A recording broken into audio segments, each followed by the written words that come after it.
What does it feel like to be face to face for an extended period of time, looking somebody in the eyes who you don't expect has any underlying goodwill for you in the same way that a friend or a family member or a romantic partner might when you're in an argument with them? Because I think that we aren't often in a situation like that where we maintain a disagreement with a stranger while also keeping our cool and while looking them in the eyes and while being a foot from their face. Convince yourself you really like them.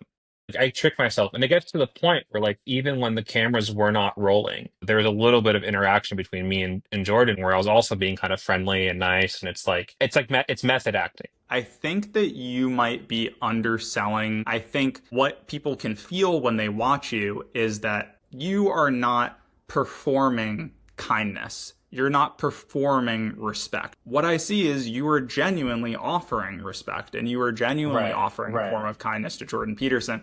And you can say maybe it was difficult and these are the ways that I came about it, but there's a difference between a inauthentic mask of like propriety and a genuine, obvious, sincere belief in somebody else deserving decent treatment. I can Right, see right, Jordan at times performing civility very poorly, right. right? And I think it's very obvious in this backhanded compliment that he gives to you at the very end where he goes, "That was very brave of you to do that." And it's like, Yeah. Jordan, are you really genuinely Yeah. respecting your Well, opponent by saying that? Or are you feeling rattled and a little bit maybe insecure and perturbed, and you are lashing out at that person with right, a right. thin veil of respect? Well, and that's interesting. I mean, yeah, and first of all, I have friends who are super duper Christian, and I find that we have sort of convergently evolved towards the same interpersonal tendencies. Like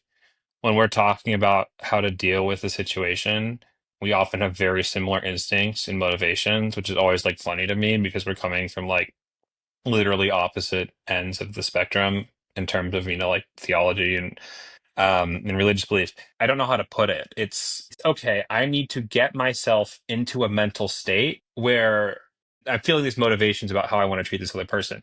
Whereas with you're contrasting it with Jordan, it's like inside he is thinking all of these things about me, and then he's like saying something else. While I am talking to him, I'm not thinking, "Oh, I hate this guy." Like I have fully gotten myself into the state of warmth and respect and good faith and all of that. And there's, reasons why I've done that, but I have done that. And so it is real in that what you are watching is reflective of my internal experience. There isn't a disconnect between what I'm, wanting to do and what I'm doing, but it is a significant effort to get myself into that charitable state when the people I'm talking to are often kind of extreme in one way or another, which is kind of the hallmark of the type of debates Jubilee has me do.